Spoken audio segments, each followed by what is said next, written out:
Hi friends, Pastor Doug Batchelor. We're here at the Amazing Facts booth at the National ASI Convention, and we're looking forward to seeing all of you for the special convocation April 17th. We hope that you'll come with a smile, and be praying for the event. Hola mis queridos hermanos de Brasil. Tengo planes de estar en Sao Paulo del 17 al 21 de abril del año 2025. El título del campamento es El Camino Angosto. Ojalá que puedas asistir. Vamos a estudiar la Biblia profundamente y sé que Dios te va a bendecir. Te esperamos allá. Hello friends, this is Pastor John Ross. I'm here at ASI, and I want to remind you about the upcoming series of meetings called The Narrow Way, April the 17th through the 21st. We hope you're going to be there. So if you're planning on coming, you want to register. We've got some great speakers. Pastor Doug Batchelor, myself, and many others are going to be there to inspire you with great messages, wonderful music. So plan now to be there. God bless. I am extremely excited to join you guys in Sao Paulo next year.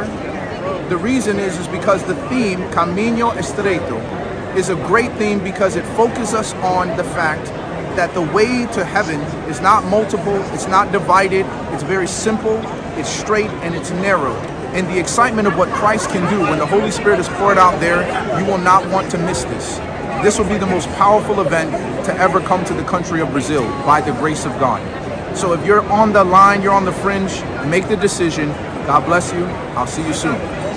Hi, I'm Barbara O'Neill, and I'm going to be in Brazil between the 17th and the 21st of April 2025 at a camp meeting there called The Narrow Way, and I look forward to seeing you there.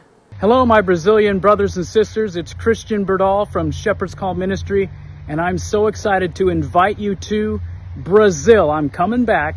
There's going to be several of us together, amazing speakers. It's going to be an incredible weekend together.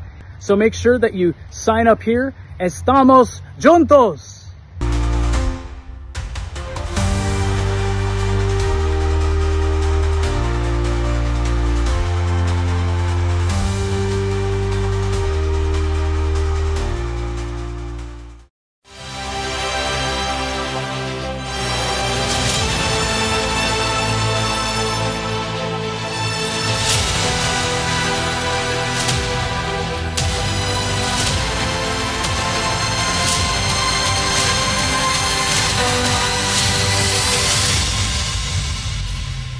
Bem-vindos, amigos, ao Prophecy Odyssey, um estudo bíblico espetacular. E você pode conhecer o futuro. E somos muito gratos por todos os nossos amigos que estão participando da nossa audiência ao vivo aqui na cidade de Nova York e na minha cidade natal.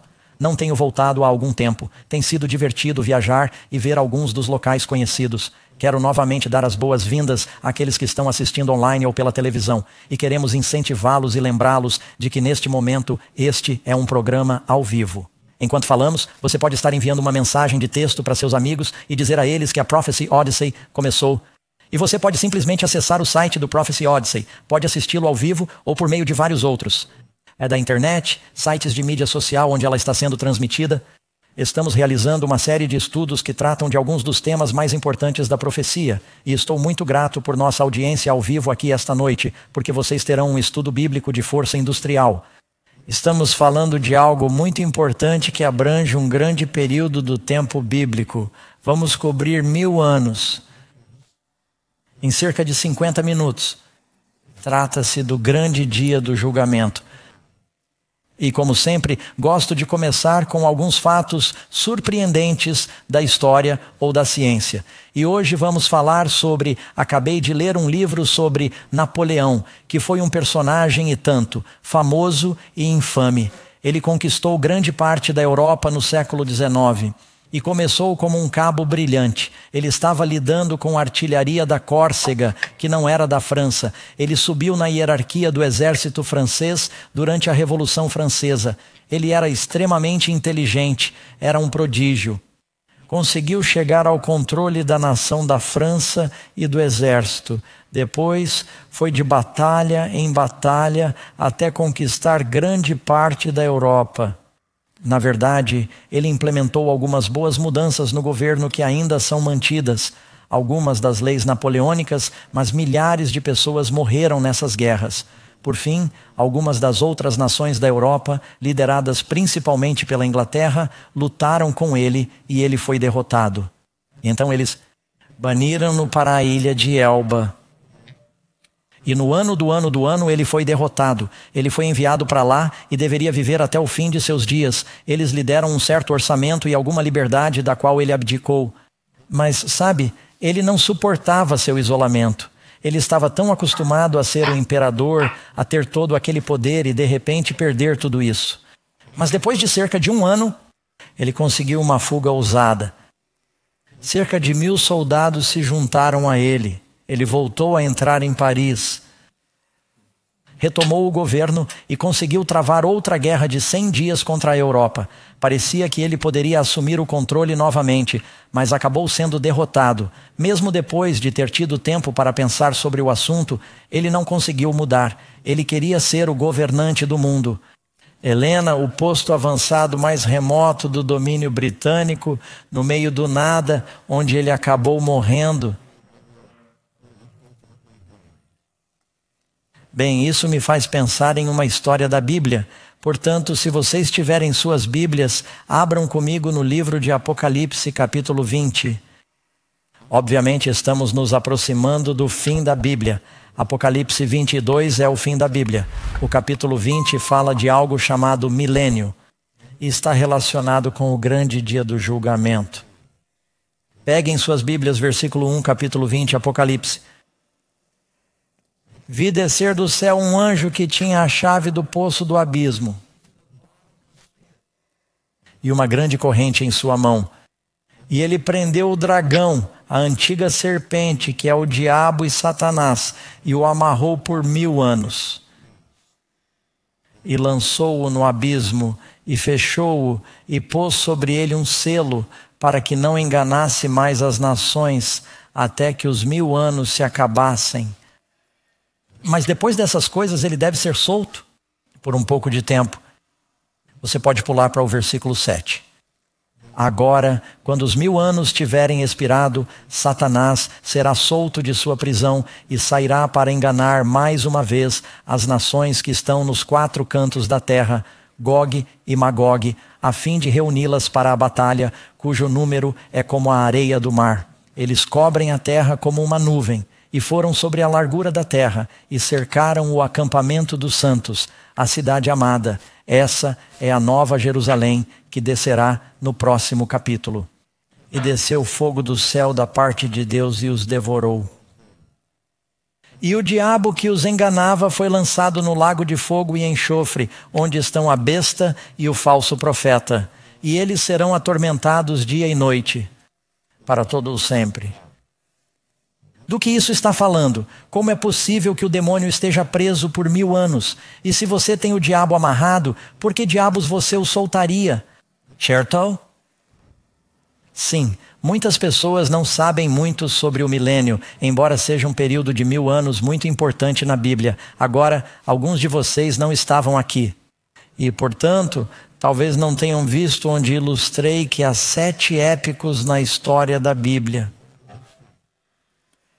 A Bíblia nos diz no capítulo 3 de 2 Pedro que um dia para o Senhor é como 1000 anos e 1000 anos como um dia. E Pedro está citando o Salmo 90, onde diz que 1000 anos à sua vista são como um dia que se acaba. Assim, quando você soma as idades na Bíblia, ela nos diz que Adão viveu 930 anos. E você começa com Adão. E depois de 2000 anos, chegamos à época de Abraão. Portanto, nos primeiros 2000 anos, temos a epopeia dos patriarcas. Deus compartilha o evangelho por meio dos patriarcas. Adão, Enoque, Matusalém, Noé. Havia algumas pessoas fiéis, Sete e assim por diante. Depois Abraão, ele é chamado para sair de Ur dos Caldeus. Deus chama Abraão e diz: vou dar à sua nação os oráculos da verdade. O Messias virá por meio de seus descendentes. Nos 2000 anos seguintes, de cerca de 2000 a.C. até 4 a.C. Bem, na verdade, de 2004 a.C. a 4 a.C. foi quando Jesus nasceu. Mais 2000 anos, a próxima epopeia. Você tem Deus pregando o evangelho por meio? E nação judaica para os guardiões da palavra. Eles apresentaram Jesus como o Messias ao mundo e as Bíblias e as Escrituras se espalharam por toda parte. Então Cristo nasceu. Cerca de 4 anos antes de Cristo. Eu sei que você está se perguntando como Jesus pôde nascer 4 anos antes de Cristo. Quando eles estabeleceram esse método de datação, fizeram uma suposição fundamentada. Anos depois, descobriram que estavam errados, porque sabemos que Herodes o Grande, que queria matar Jesus ainda bebê, ele morreu em 2 anos antes de Cristo. Cristo tinha de nascer antes de morrer, e sabemos que Jesus foi batizado no 15º ano de Tibério César, 27 d.C., quando tinha 30 anos de idade. Portanto, não deixe.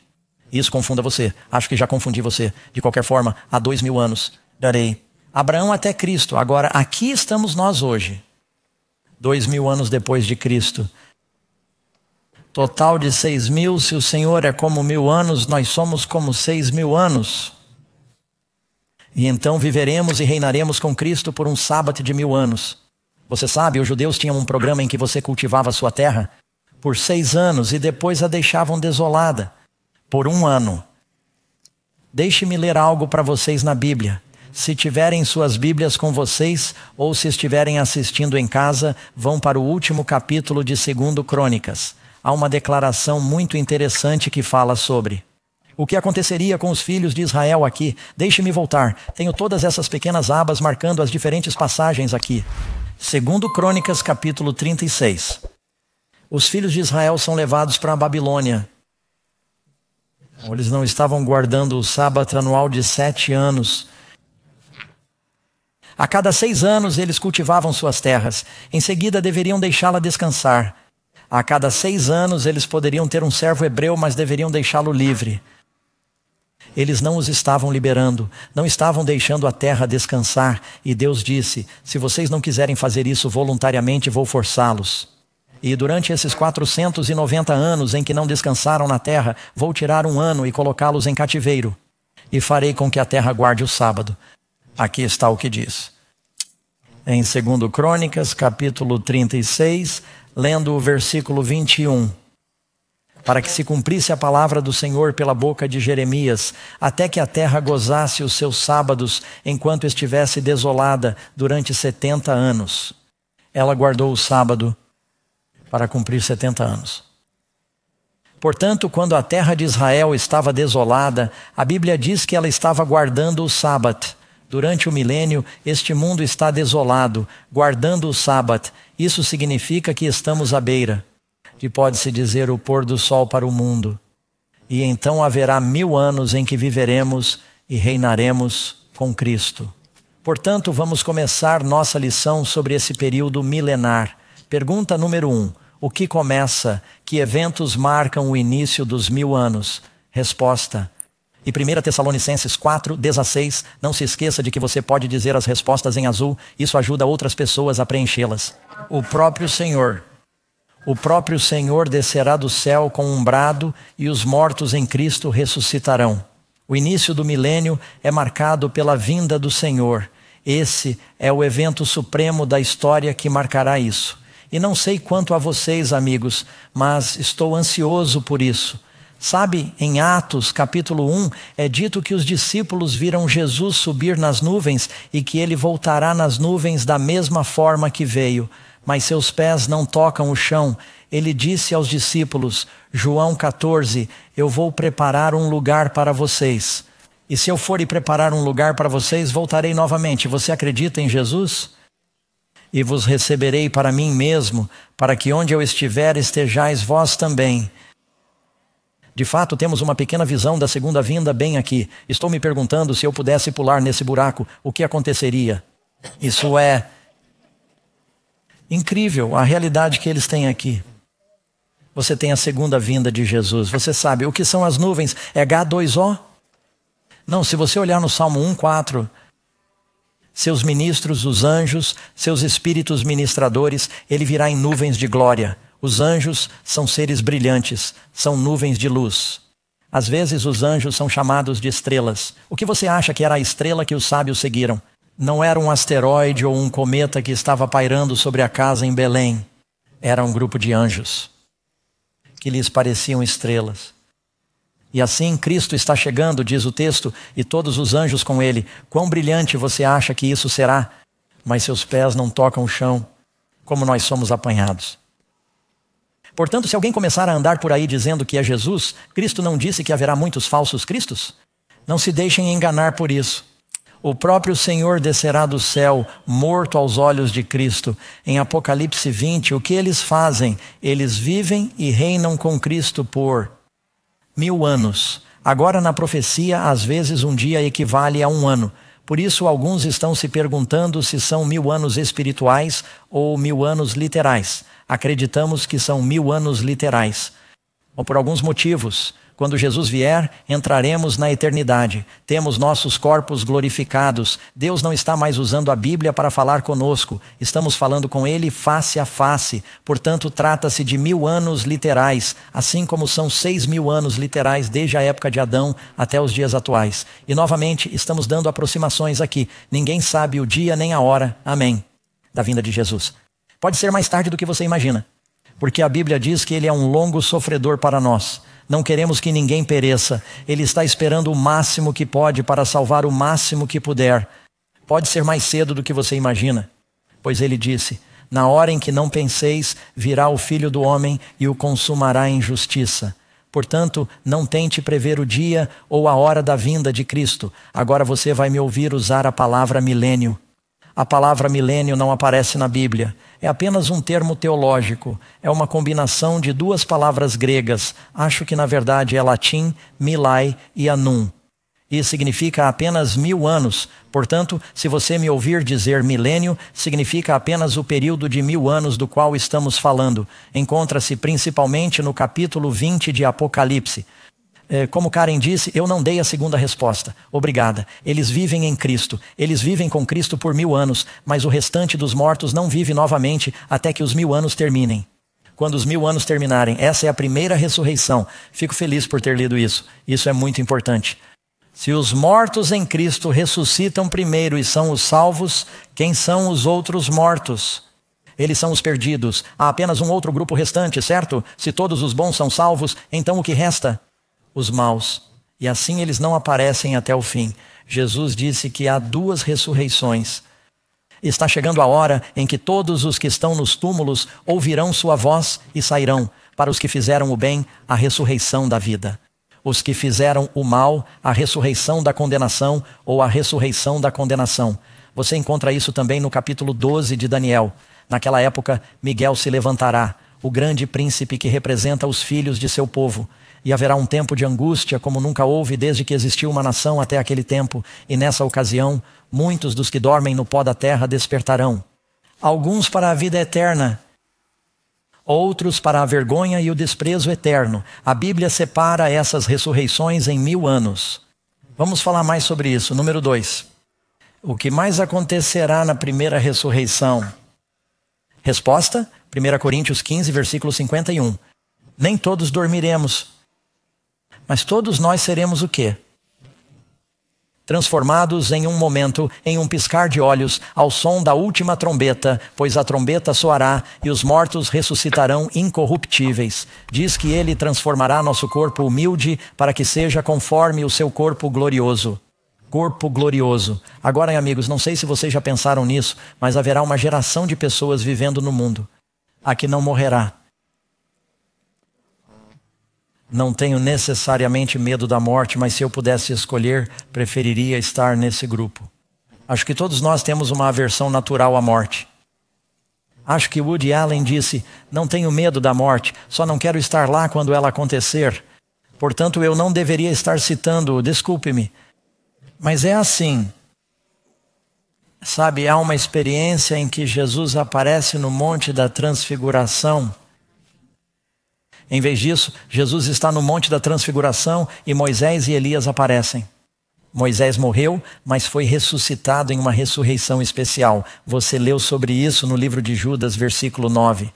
Elias não morre, ele é transladado. Isso significa que ele é arrebatado.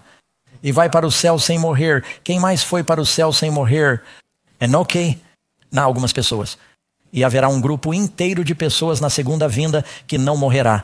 Mas em um momento, em um piscar de olhos, receberemos nossos corpos glorificados e seremos arrebatados no ar para encontrar aqueles que acabaram de ser ressuscitados. Amém. Quero fazer parte desse grupo. Se o Senhor me pedir, essa será a minha primeira opção. Mas eu só quero ser salvo. Amém. O que acontece com os ímpios? Você pode ler sobre isso em 2 Tessalonicenses 2, versículo 8. Então, o iníquo, que significa o anticristo, não está falando especificamente sobre o diabo aqui. Significa o elemento humano, depois o iníquo e todos os ímpios. A quem o Senhor fará o quê? Destruirá com o resplendor da sua vinda, a vinda de Cristo, e a glória de Deus será como um lança-chamas. Para os iníquos, mas não vai ferir os justos. Quantos se lembram de quando aqueles 3 hebreus estavam em uma fornalha ardente com Jesus e não se queimaram de forma alguma? A única coisa que foi queimada foram as cordas que os prendiam. Você pode passar pelo fogo, mas Cristo diz, eu irei com você. Alguns passaram pelo fogo, outros pelo dilúvio, outros pela água, mas todos pelo sangue. Amém.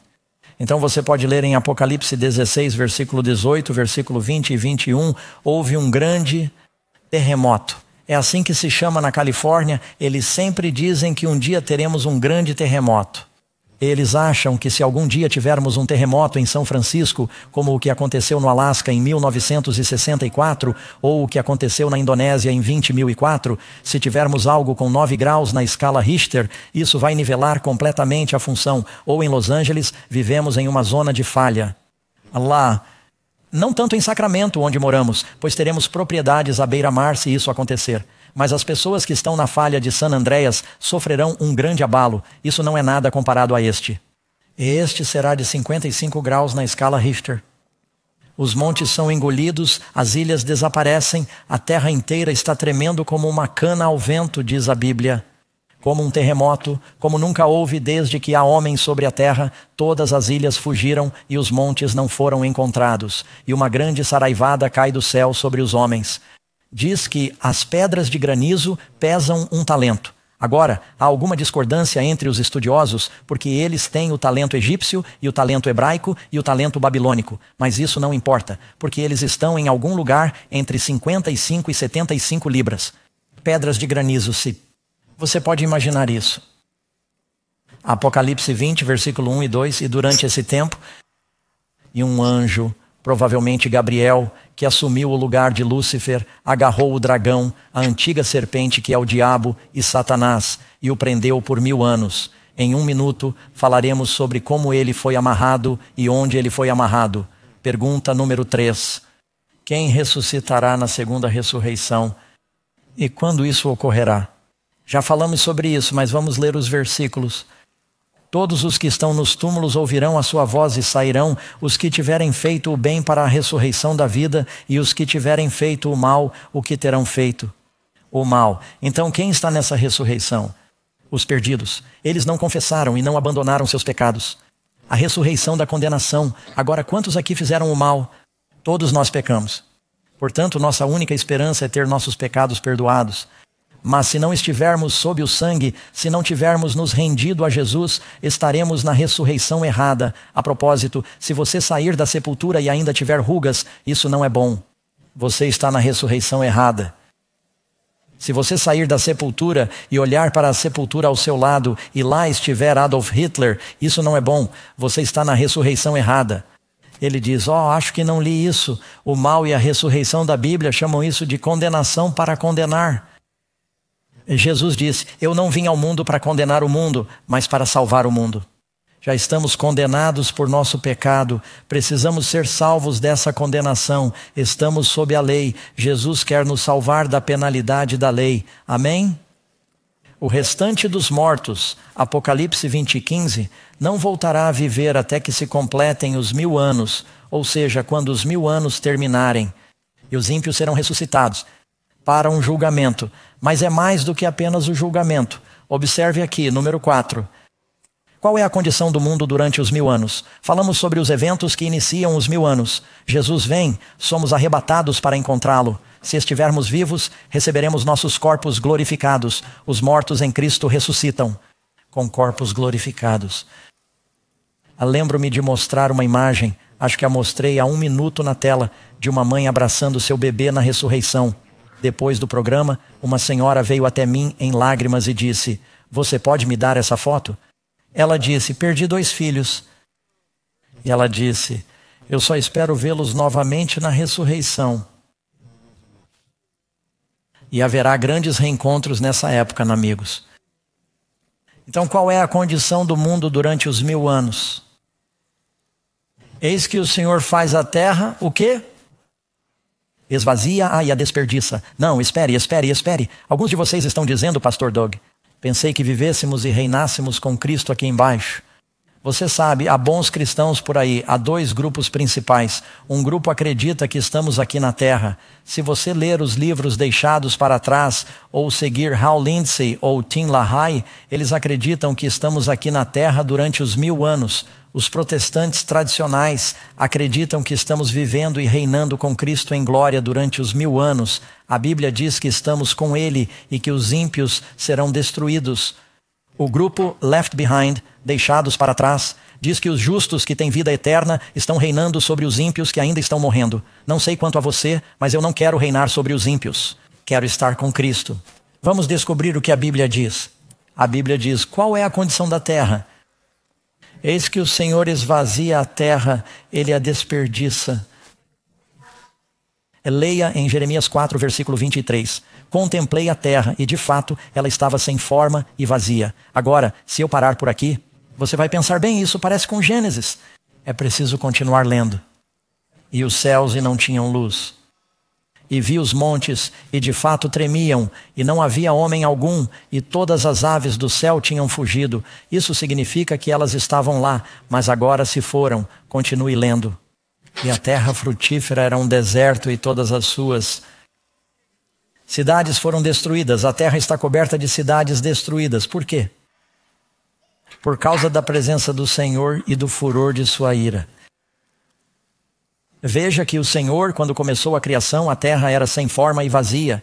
E Ele a tornará sem forma e vazia novamente antes de recriá-la. Essa terra será um lugar escuro, desolado e destruído. O diabo terá que ver os resultados de seu governo por 1000 anos. Ele está preso. Ouça este versículo. Jeremias 25, 33. Naquele dia, os mortos do Senhor serão desde uma extremidade da terra até a outra extremidade da terra. Eles não serão recolhidos ou enterrados. Esse não é um pensamento muito bonito. Mas o que poderia explicar isso? Você percebe? E o cenário deixado para trás da profecia? Não há tempo em seu esquema quando a terra estiver desolada. Não há nenhum momento em seu esquema em que esteja coberto de mortos e ninguém para chorar ou enterrá-los, porque todos se foram, todos estão mortos, as cidades estão destruídas, todos os pássaros fugiram. Ele sempre tem coisas acontecendo por aqui. Mas a Bíblia é bem clara. Assim como Nabucodonosor levou os judeus para a cidade dourada da Babilônia e a terra de Israel ficou desolada, até que eles fossem libertados para voltar para casa novamente. Este planeta ficará desolado até que a nova Jerusalém desça de Deus. Em que direção iremos quando Jesus vier? Somos arrebatados. Ele diz: vou preparar um lugar para vocês, e se eu for, os receberei e os levarei para as mansões. Eu já preparei. Não é até Apocalipse 21. Eu vi a nova Jerusalém descendo do céu, da parte de Deus. Portanto, esta terra está desolada. Você pode ler de fato em Ezequiel que ele fala sobre uma visão do vale de ossos. Você já ouviu falar disso? Então os ossos voltam à vida. Há uma ressurreição. Um fato surpreendente. Nos anos 40, alguns britânicos estavam no alto do Himalaia e se depararam com um vale muito frio a 16.000 pés de altitude. Ele quase nunca descongela e estava repleto de centenas de ossos de seres humanos. E eles não sabiam o que havia acontecido. Não foi uma avalanche, não parecia ser. Não parecia ter sido uma avalanche com base na topografia e não parecia ter havido nenhuma arma. E ainda assim, havia todas essas pessoas e muitas delas não haviam se decomposto totalmente. Elas, você sabe, estavam parcialmente congeladas. E isso foi um mistério durante anos. Finalmente, com base nos ferimentos, descobriram que eram peregrinos que estavam atravessando as montanhas, possivelmente do Paquistão para a Índia, centenas deles que foram pegos por uma tempestade de granizo. Não havia árvores e nenhum lugar para se esconder. E eles foram mortos, um vale de ossos. Você consegue imaginar a terra quando estiver coberta de mortos? Agora, quem está preso aqui na terra? O demônio, por 1000 anos. Onde estarão os santos durante os 1000 anos e o que estaremos fazendo? Ele diz, voltarei e os receberei para mim mesmo, para que onde eu estiver, vocês estejam com Jesus. É como um sábado de 1000 anos. Você sabe, a Bíblia diz que 6 dias você trabalha no 7º dia. Nós vamos e nos reunimos com outros crentes. E geralmente você não fica em casa, você vai se reunir. Vamos passar um sábado de 1000 anos com Jesus no reino. Amém. E há coisas acontecendo lá sobre as quais falaremos, mas estamos vivendo e reinando com Cristo. Não estamos reinando sobre os ímpios. Jesus disse que nos sentaremos em 12 tronos, reinando sobre as 12 tribos. Estamos reinando sobre os redimidos. Estamos sendo embaixadores do Senhor em todo o universo. Eu não quero reinar sobre os iníquos. Você quer? Não. Eu vi tronos. Eis o que estamos fazendo. Leia em Apocalipse capítulo 20, versículo 4. Eu vi tronos, e eles se sentaram neles, e o julgamento foi confiado a eles, e eles viveram e reinaram com Cristo por 1000 anos. Agora, que tipo de julgamento está ocorrendo durante esse período? Vou ler a segunda parte da resposta daqui a pouco. Quando você chegar ao céu, teremos perguntas. Quantos de vocês terão perguntas? Dizem que haverá 3 surpresas quando você chegar ao céu. A surpresa número 1 é que você estará lá. A surpresa número 2 é que haverá algumas pessoas lá e você pensará, como elas chegaram aqui? Pense nisso por um minuto. Se você conhece sua Bíblia, Estevão, o mártir, está no céu. E seu anjo está lhe fazendo uma visita guiada. E ele diz que aqui está sua bela mansão e que você tem essas estrelas em sua coroa porque foi o primeiro mártir. Você defendeu Jesus e há um desfile que passa e os anjos estão carregando Paulo em seus ombros nesse desfile. E Estevão vai. O que ele está fazendo aqui?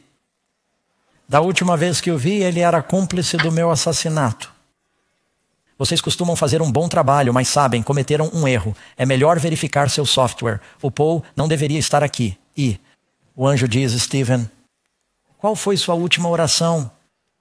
Bem, eu orei, Pai, não lhes imputes este pecado. Bem, Deus ouviu sua oração. Ele perdoou Saulo e Saulo se converteu. Ele se tornou Paulo. Ele se tornou o maior apóstolo do Novo Testamento. Escreveu quase metade do Novo Testamento. E há muitas pessoas aqui, por causa de sua oração por Paulo, Deus o perdoou.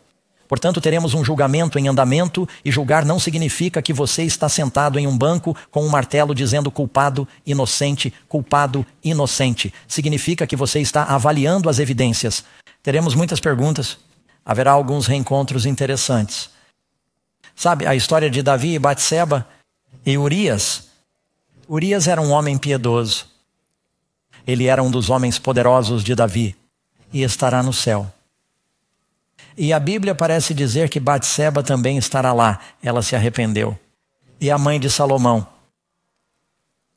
E Davi estará lá. E eles terão que ter uma pequena conversa. Quando chegarem lá. Amém. E eu não sei quanto a você, mas eu tenho muitas perguntas. Tenho personagens bíblicos com quem quero conversar. E é só entre mim e você. Preciso perguntar a Jacó. Como é que ele não sabia que era Leia até amanhã, em sua lua de mel? Será que sou o único que se perguntou isso? Portanto, teremos muitas perguntas. E eu lhe disse que há 3 surpresas. A terceira surpresa é que você vai dizer, onde está o pastor fulano de tal? Onde está a irmã fulana de tal? A diaconisa, o diácono? Eles sempre foram muito espirituais. E abraçavam suas Bíblias toda semana. E davam estudos bíblicos. E o anjo disse, venha comigo e eles vão nos levar para a biblioteca. Sabe, cada coisa secreta que dissemos está registrada. Recebi um aviso pelo correio. E abri esse envelope do condado de Placer. E dizia, você está sendo multado por uma inversão de marcha ilegal. Eu disse, eu não fiz uma inversão de marcha ilegal e nem sequer estava lá. Peguei o documento. e lá estava uma foto minha, com cara de culpado. E pensei, sim, eu estava lá. Pray so. E o anjo nos levará até lá e nos mostrará a fita. Sabe, a Bíblia diz que as coisas feitas em segredo serão proclamadas do alto do telhado. Quero meus pecados sob o sangue de Jesus, amigos, porque não quero que vocês vejam minhas fitas. E vocês querem seus pecados sob o sangue de Jesus, mas as pessoas cujos pecados não foram perdoados não serão. Tudo estará nu e aberto aos olhos. Por isso queremos ser novas criaturas e ter nossos pecados lavados. Portanto, estaremos julgando. E repare que a segunda parte da resposta diz que você não sabe. Vamos colocar isso de volta na tela. Que o quê? Os santos julgarão o mundo. Você não sabe que nós julgaremos os anjos? Os anjos, e o que estamos fazendo é julgar o julgamento de Deus. E será que estamos julgando os anjos bons? Existem anjos maus? Quantos de vocês já foram tentados? Percebem que não é Satanás? Satanás nem mesmo sabe quem é a maioria de vocês. Ele não sabe tudo. De fato, certa vez os demônios disseram, alguns jovens estavam tentando expulsar um homem que tinha um demônio, e o demônio os espancou esses 7 rapazes e os expulsou feridos e nus. E o demônio disse, vocês estão tentando me expulsar em nome de... O Jesus que Paulo prega, ele disse, eu conheço Jesus. Aqueles anjos conheciam Jesus antes de serem expulsos. E o anjo disse, e eu conheço Paulo. O demônio sabia quem era Paulo. Mas eu nem conheço você. Portanto, os anjos, esses anjos maus, mas há anjos maus que conhecem você, porque além de Deus ter dado a você anjos da guarda, o diabo provavelmente tem alguém de olho em você. Vamos olhar para esses anjos e dizer, eu me lembro do que aquele cara fez comigo. Aquele anjo, eu me lembro de todas as vezes que ele me tentou. Tentei seguir o Senhor, ele tentou me derrubar, tentou me desencorajar. Perdeu. Vamos julgar esses anjos maus que têm nos arrastado para baixo. Número 6. O que acontecerá no final dos 1000 anos? Acho que não gastei muito tempo falando sobre isso. Então deixe-me fazer uma pausa aqui antes de responder a essa pergunta. O que é o poço sem fundo? A Bíblia diz que Satanás está preso em um poço sem fundo. Essa não é a melhor tradução. Você a encontra na King James e em algumas outras. A palavra grega é Satanás está preso no abusos. E essa palavra abusos é a mesma palavra que você encontra no Antigo Testamento grego, onde diz que no princípio Deus criou o mundo e a palavra era vazia. Abusos.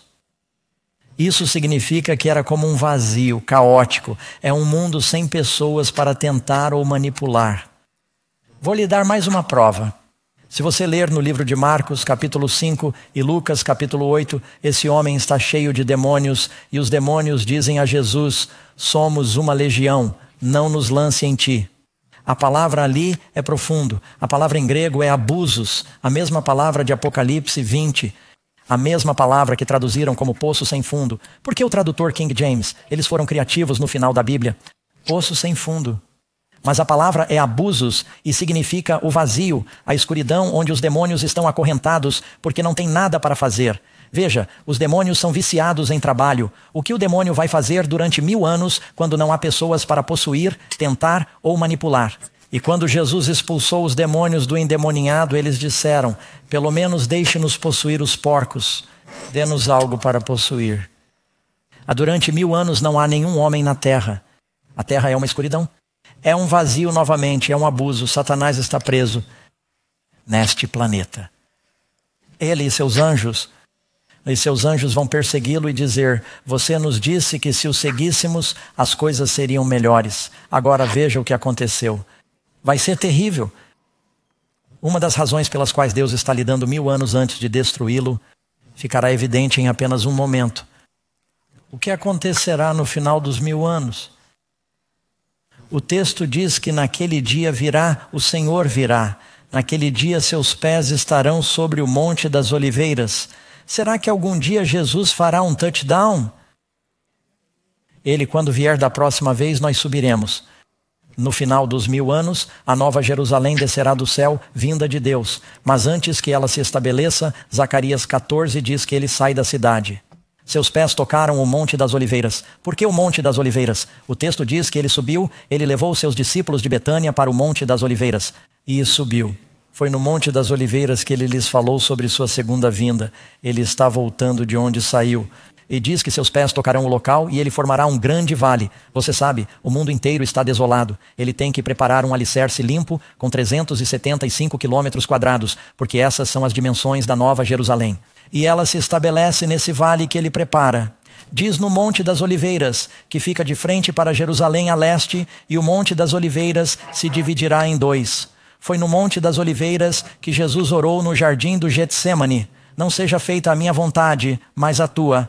A propósito, quando Jesus toca o Monte das Oliveiras e cria esse grande vale, as dimensões da Nova Jerusalém e desse grande vale são tão grandes que abrangem completamente a terra de Israel que Deus prometeu a Abraão. Então, quando Deus prometeu a Abraão, vou lhe dar esta terra, olhe para o norte, olhe para o sul, olhe para o leste e olhe para o oeste. E ele levou Moisés ao Monte Nebo. Ele disse, quero que você veja a terra prometida. Tudo o que Deus prometeu àquele povo, eles receberão literalmente. Será naquele território durante aquele período. E haverá muito espaço para vocês, amigos. É quase tão grande quanto o estado de Oregon. Haverá muito espaço. Não se preocupem com o fato de que Deus vai ficar sem espaço. E o Senhor será rei sobre toda a terra. Isso acontecerá no final dos 1000 anos. Diz o seguinte, eu, João, vi a cidade santa, a Nova Jerusalém descendo de Deus, preparada como uma noiva, porque sua igreja está na cidade e nós somos a noiva de Cristo. Preparada como uma noiva adornada para seu marido. Lindo. A Bíblia diz que ele virá buscar uma noiva sem mancha, nem ruga, nem qualquer mácula, porque fomos lavados. Lavamos nossas vestes e as branqueamos no sangue do Cordeiro. Amém. O que acontece em seguida para libertar Satanás de sua prisão? Agora o demônio teve 1000 anos para pensar sobre tudo isso e pede desculpas. Como Napoleão ele pode mudar? O que acontece depois? Quando os pés do Senhor tocam o Monte das Oliveiras e ele chama os ímpios. A Bíblia diz que o restante dos mortos não viverá até que se completem os 1000 anos. No final dos 1000 anos, uma nova Jerusalém desce e os ímpios são ressuscitados. Aí é o poder de Cristo que os ressuscita. O diabo não pode ressuscitar ninguém. Mas agora eles estão sendo ressuscitados para o julgamento. E diz que o restante dos mortos, Apocalipse 20, versículo 5, eles não viverão até que se completem os 1000 anos. Agora, quando os 1000 anos terminarem, Satanás será o quê? Libertado de sua prisão. Porque ele é libertado de sua prisão? Porque até agora ele não tinha ninguém para tentar manipular. Agora, de repente, ele vê todos os ímpios que já viveram. Quantos serão? Quero dizer, há 8 bilhões de pessoas no mundo hoje. Bom, é claro que agora há mais do que nunca. Mas se você voltar no tempo, diz que eles cobrem a terra como uma nuvem. O número deles é como a areia do mar. Agora quero que você vá até a sua Bíblia. Espere, deixe-me ver. É o próximo versículo? Quero dizer, deixe-me ler o próximo versículo aqui, número 8. Acho que assim fica mais claro. O que Satanás fará quando os ímpios forem ressuscitados? Diz que Satanás sairá para enganar. O que ele fará? Veja, ele foi impedido de enganar o mundo inteiro durante os 1000 anos, porque não há ninguém para enganar. Agora que todos os ímpios foram ressuscitados, ele sairá para enganar as nações. Essas nações são boas ou más, que estão nos 4 cantos. Algumas pessoas pensam assim, e eu não quero ridicularizar ninguém, mas apenas ser biblicamente honesto nesse ponto, eu ouço as pessoas dizerem Gog e Magog. Isso é a Rússia e a China? E elas tentam fazer com que Magog soe como Moscou, ou algo do gênero. E dizem que os Gog são os descendentes dos asiáticos na China. Volte ao capítulo 10 de Gênesis. Gog era um inimigo do povo de Deus, era uma tribo antiga. Magog significa da matriz, ou os descendentes, ou os filhos de Gog. Gog e seus filhos. Você percebe que em todo o Apocalipse está escrito. Você tem a noiva de Cristo em Apocalipse 12. E seu remanescente, seus filhos, temos a Babilônia e suas filhas. Temos Jezabel e sua filha Atalia, que perseguiram o povo. Você tem a esposa de Herodes, Herodias, e sua filha dançam para que João Batista perca a cabeça. Temos essa confederação de mãe e filha na Bíblia que persegue o povo de Deus. Portanto, Gog e Magog representam os inimigos do povo de Deus de todos os tempos. Agora, se você não acredita em mim, deixe-me terminar de ler meu versículo aqui. Fico empolgado, mal posso esperar para lhe contar. Eles sairão para enganar as nações que estão nos 4 cantos da terra, Gog e Magog. O texto diz 4 cantos da terra, não diz Rússia. Isso significa norte, sul, leste, oeste. Eles cobrem toda a terra. Para reuni-los para a batalha. Esse é o fim definitivo da batalha do Armagedom. O início da batalha do Armagedom é antes dos 1000 anos, quando se diz que o dragão faz guerra contra a mulher. A última parte da batalha é no final dos 1000 anos. O número é como a areia do mar, e eles foram sobre a largura da terra, estão cobrindo o planeta. E cercam o acampamento dos santos, a cidade amada. Abraão buscava uma cidade que tivesse fundamentos, a Nova Jerusalém. Amém. Portanto, abram suas Bíblias no livro de Ezequiel, e eu lerei algumas coisas fabulosas. Eu disse a vocês que não é possível entender o Apocalipse, a menos que leiam outras passagens da Bíblia. Veja bem, vou começar em Isaías, capítulo 24, versículo 19. A terra é violentamente quebrada, a terra é fendida, a terra é extremamente abalada, a terra cambaleará como um bêbado, esse é o grande terremoto, e cambaleará como uma cabana. Sua transgressão será pesada sobre ela, cairá e não se levantará mais. Naquele dia, o Senhor castigará nas alturas o exército dos exaltados e na terra os reis da terra, e eles serão reunidos como prisioneiros que estão reunidos na cova. Para onde vai o diabo? Para o abismo sem fundo. E serão encerrados na prisão. E depois de muitos dias, 1000 anos, serão castigados. Agora observe o texto. Vá para Ezequiel capítulo 38, versículo 1. E veio a mim a palavra do Senhor dizendo: Filho do homem, dirige o teu rosto contra Gog, na terra de Magog, príncipe de Rosá, Mesaque e Tubal, e profetiza contra ele, e dize: Assim diz o Senhor Deus: Eis que estou contra ti, ó Gog, príncipe de Rosá, Mesaque e Tubal. Eu o farei voltar, porei anzóis em suas mandíbulas, e o levarei para fora com todo o seu exército, cavalos e cavaleiros, todos esplendidamente vestidos, ou seja, para a batalha, uma grande companhia com paveses e escudos, todos eles manejando espadas, Pérsia, Etiópia e Líbia. Ele inclui todos os inimigos aqui. Com eles, todos com escudo e capacete, Gomer e todas as suas tropas na casa de Toregum, do extremo norte, e suas tropas. Por que se diz norte? Isso não significa a Rússia. Satanás disse: quero me sentar nos lados do norte. Isso significa o lugar mais alto. E todas as suas tropas e muitas pessoas com você. Essa é uma batalha, a grande batalha do dia de Deus, quando todos os ímpios vierem contra o Senhor. Leia o versículo. Ezequiel 38, vá para o versículo 8. E depois de muitos dias, a mesma coisa que Isaías disse, isso é depois dos 1000 anos. Vocês serão visitados. Nos últimos anos vocês virão à terra, aqueles que foram trazidos de volta da espada e reunidos dentre muitos povos nas montanhas de Israel, que há muito estavam desoladas. Qual era a condição do mundo? Desolado. E eles foram tirados das nações, e agora todos eles habitam em segurança. Os justos estão na Nova Jerusalém. Você subirá, vindo como uma tempestade, cobrindo a terra como uma nuvem. Isso é o que lemos na Revelação. Eles cobrem a terra como a areia do mar. Você e todas as suas tropas e muitas pessoas com você. Assim diz o Senhor Deus que naquele dia surgirão pensamentos em sua mente, e você fará um plano maligno e dirá: subirei contra a terra das aldeias não muradas para lutar contra a Nova Jerusalém. Irei a um povo pacífico que habita em segurança, e todos eles habitam sem muros e não têm ferrolhos nem portas. Ezequiel 38, versículo 14. Portanto, ó filho do homem, profetiza e dize a Deus: assim diz o Senhor, naquele dia quando o meu povo Israel habitar seguro, porventura não o saberás? Então você virá do seu lugar, do extremo norte, você e muita gente com você, todos montados em cavalos, uma grande companhia e um poderoso exército. Você virá contra o meu povo como uma nuvem e cobrirá a terra, e isso acontecerá nos últimos dias. Eu os trarei contra a minha terra para que as nações me conheçam e sejam santificadas em mim. E chamarei a espada contra Gog em todas as minhas montanhas, diz o Senhor Deus. A espada de cada um será contra o seu irmão, e eu os trarei a julgamento com pestilência e derramamento de sangue, e farei chover sobre ele e suas tropas, e sobre os muitos povos que estão com ele, uma chuva inundante, grandes pedras de granizo de fogo e enxofre. Não diz Deus que chove revelação de fogo e enxofre?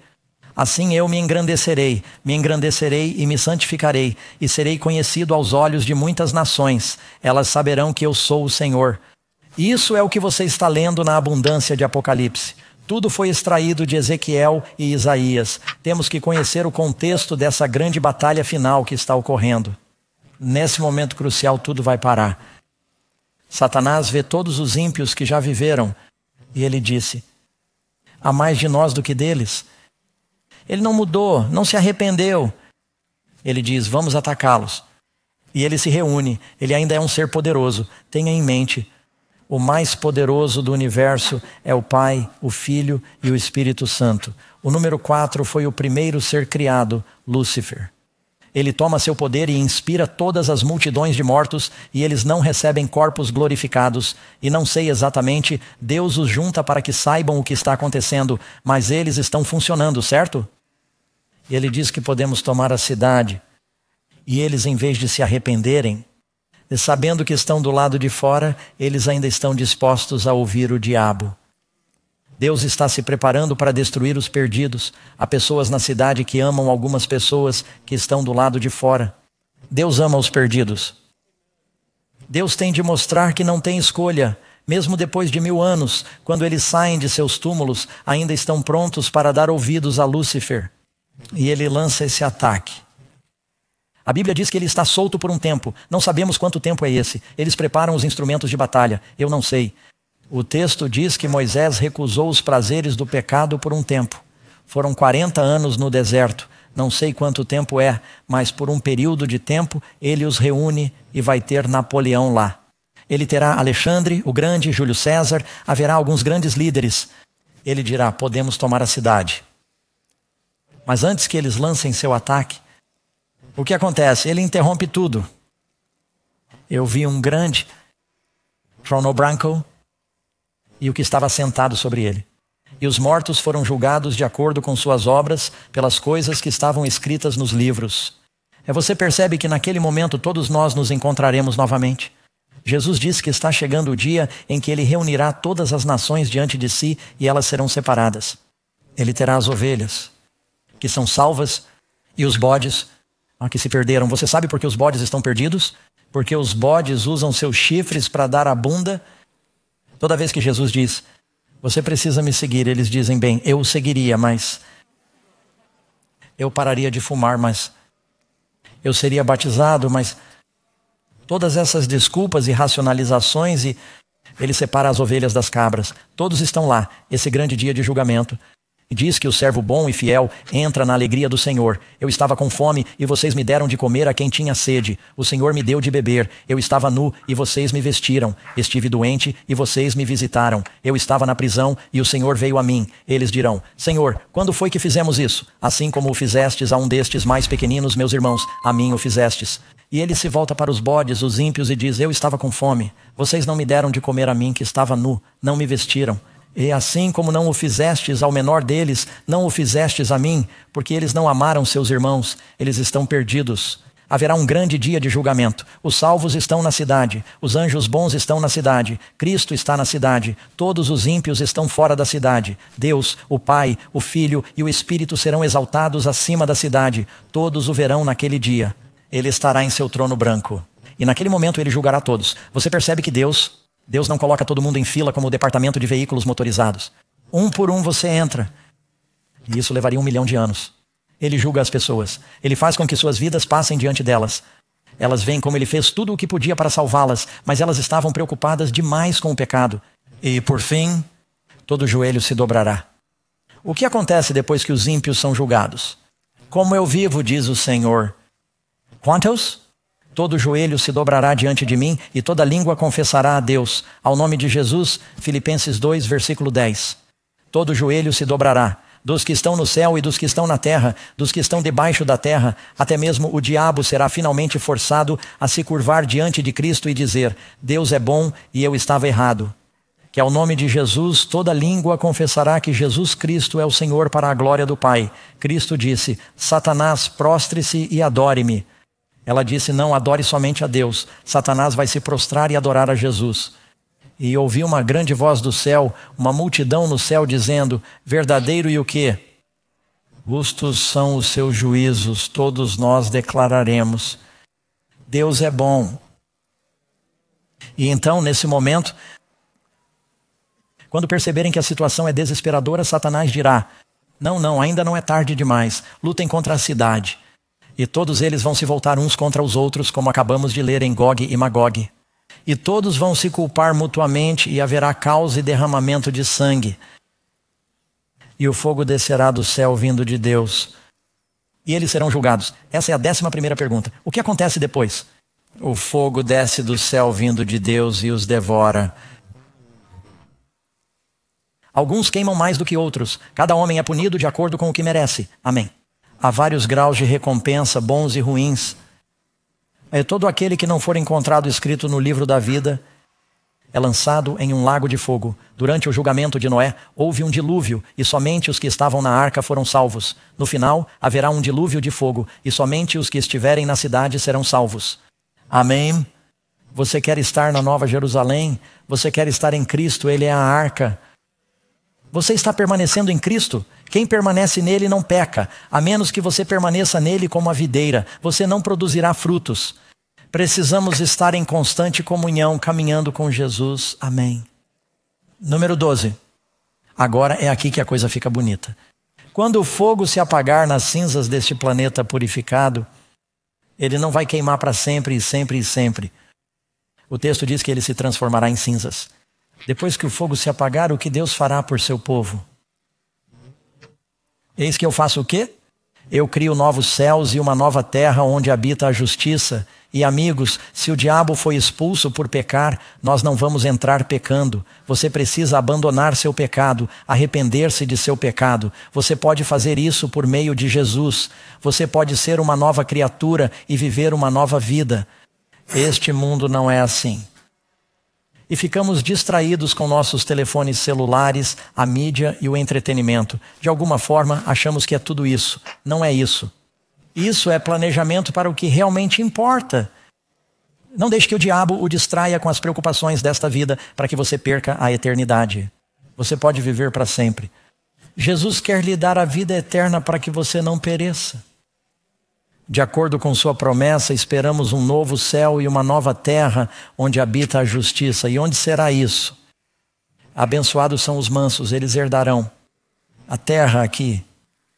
Ele vai criar um novo mundo aqui. Deus tinha um plano original. O diabo bagunçou tudo. Deus não vai deixar que o diabo faça o que quer. Ele diz: vou fazer o que comecei a fazer. Vou terminar o que comecei. Neste mundo vou criar um paraíso, só que será um upgrade. Porque Deus vai transferir a capital do universo para o nosso planeta e viverá conosco. E a Bíblia diz que veremos sua face. Que privilégio! Nós o veremos face a face. Essa será a maior felicidade e alegria de todas. Que possamos habitar na presença de Deus. Pergunta 13. Onde Deus e os justos finalmente viverão? E o tabernáculo de Deus está com os homens, e ele habitará com eles. Bem-aventurados os mansos, eles herdarão a terra. Número 14. O que os redimidos experimentarão na Nova Jerusalém e na Nova Terra é um mundo sem mais dor, sem mais tristeza, sem mais doença, sem mais morte, sem mais morrer. Não haverá mais maldade, não haverá mais crime. Alguns ficarão desempregados. Não haverá mais polícia. Não haverá mais advogados. Não haverá mais médicos. Quero dizer, nós apreciamos o que você faz agora, mas você pode procurar outra ocupação. Vocês podem dizer amém? Então o coxo saltará como um coração. A língua do esterco cantará. O pastor Doug terá cabelos nas costas. Todas as coisas serão restauradas. E ele quer que vocês participem desse reino, amigos. Quantos de vocês querem estar lá? Jesus pagou um preço incrível. Ele morreu e sofreu por cada um de seus pecados. Que pena se ele o disponibilizasse para você e morresse por você em vão, porque você não se voltaria para ele. Acredite nele.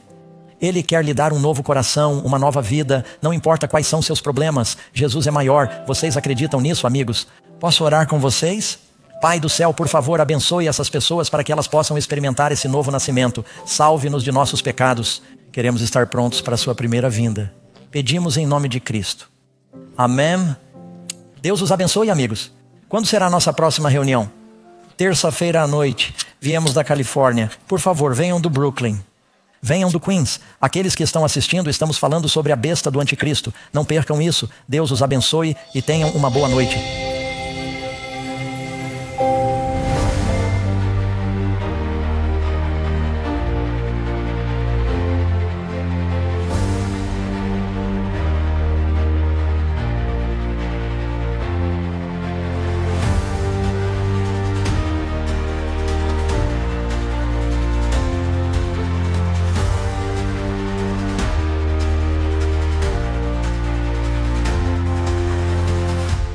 Então pense assim, tudo que já falamos, tudo que já tocamos, tudo que já fizemos, tudo foi gravado. Então a pergunta aqui é, quanta porcaria temos gravado? Ouçam, irmãos e irmãs, às vezes nós ficamos com medo do tempo de angústia. Você quer estar vivo durante esse tempo de angústia? O inimigo das almas deseja derrubar isso, porque se isso pode ser derrubado, e nosso sistema límbico, nosso cérebro emocional... Você precisa ser um adventista do sétimo dia para ter seu nome escrito no livro da vida do Cordeiro? Qual é a resposta? A resposta é não. Você não precisa praticar uma vida de pecado. É preciso que haja arrependimento e reforma, amém? Deus nos chama à santidade. Olá, amigos, aqui é Pastor Doug Batchelor do Amazing Facts. Você quer ouvir um fato incrível?